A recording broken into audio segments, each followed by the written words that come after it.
Hola, bienvenidos. En este video vamos a hablar de un spoiler de esta serie, así que diciendo esto, comenzamos. Pero Gautu era en efecto un empleado muy calificado para merecer la parte del salario que Wenlan le pagaba. Soportaba mucha presión que no debería haber soportado un secretario. Wenlan sabe que no es un jefe muy cálido ni considerado y también es profundamente consciente de su frecuente dureza, lengua venenosa y quisquillosa. Pero incluso si lo critican severamente, Gautu siempre guarda silencio. Este beta parece ser un genio, con un alto umbral de tolerancia y una resistencia asombrosa. Es diferente a todos los que rodean a Wen Lan por dinero. Parece incapaz de distinguir las fortalezas y debilidades de Wen Lan, así que simplemente acepta todo. A Wenlan le gusta su fiabilidad, su estabilidad, su lealtad, su amabilidad e incluso su torpeza. A Wenlan le gusta Gautu. En este mundo en constante cambio donde todos quieren aprender de Wenlan, la terquedad y cierta inflexibilidad de Gautu son particularmente valiosas. Hay muchas personas inteligentes en el mundo que son buenas calculadoras. Antes, Wenlan pensaba que era demasiado perezoso para cambiar, pero hoy sentado en el auto con aire acondicionado que parecía una bodega de hielo, Wenlan, que había perdido las noticias y la información de contacto de Gautu, comprendió de repente que no era demasiado perezoso para cambiar. El recordatorio de Huayo le hizo pensar en una posibilidad que nunca antes había considerado. A Wenlan le gustaba mucho Gautu. Wenlan es una persona tan extrema. En cuanto a su carrera, siempre ha sido muy valiente, le encanta la aventura, es una persona ambiciosa por naturaleza y está dispuesto a sortear obstáculos y a navegar el viento y las olas. Pero en la vida es extremadamente conservador y rara vez está dispuesto a hacer algo de lo que no está seguro. Por ejemplo, ahora carece de criterio y no puede predecir con precisión si llamar al padre de Gautu, si esa sería una buena o mala decisión. Pero después de dudarlo una y otra vez, lo hizo. En cuanto hizo la llamada, Wenlan incluso sintió un nerviosismo similar a una entrevista de trabajo. Hola tío, mi apellido es Shen y soy colega de Gautu. ¿Dijiste que eras colega de Gautu?, preguntó Huayón con una sonrisa.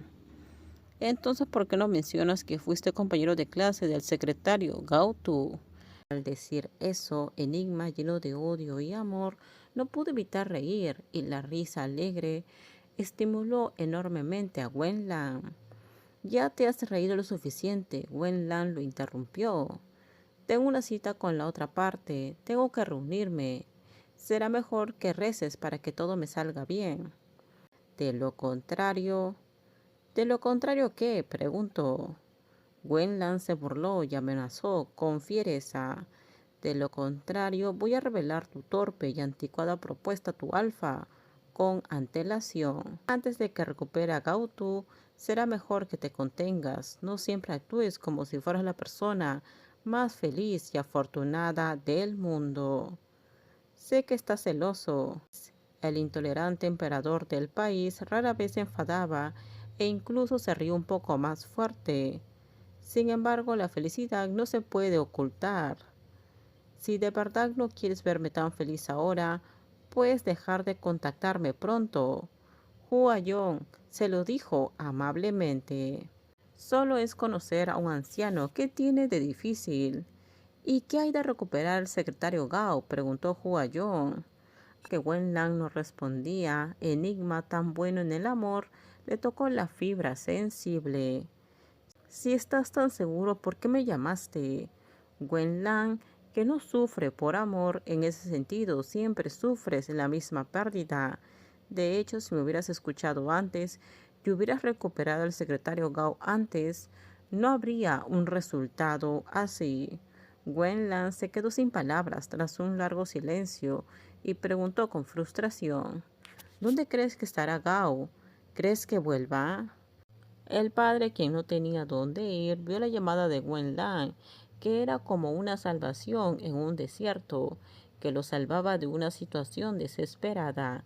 El padre recordó que entre sus colegas de Gaotu solo había uno llamado Shen, un alfa de nivel S muy rico que aparecía en las noticias financieras todo el año. Al mismo tiempo, también el jefe de Gautú, un incauto que le pagaba un salario mensual considerable, mediocre y que nadie quería. Mientras consiguiera ese gran salvavidas, sin duda podría quedarse y tener una fortuna en los casinos clandestinos. El padre se sentó en medio de la casa, imaginó con alegría. En cuanto colgó el teléfono, ya había pensado en qué excusa usaría para estafar al señor Shen. Mientras el padre inventaba su historia, otra gran sorpresa le cayó del cielo. El teléfono volvió a sonar y un miembro del personal que decía ser de la agencia de protección Omega se presentó brevemente. Aseguró que esperaba contactar a Gautú a través de su padre. Al ver que el padre se quedó en silencio, la otra persona dijo con ansiedad: el estado del señor Gautú es muy crítico. Como paciente con un trastorno grave de feromonas, no debería embarazarse sin autorización. ¿Está embarazado? Sí, respondió. El miembro del personal no percibió en absoluto la profunda sospecha en el tono del padre y continuó diciendo: según las pistas que hemos obtenido de los médicos y la policía, el señor Gautú actualmente no está casado y no vive con pareja. Cuando terminamos, déjenme sus comentarios ustedes qué opinan sobre este spoiler. Por favor, si gustó el video, dale me gusta, suscríbanse. Bye bye.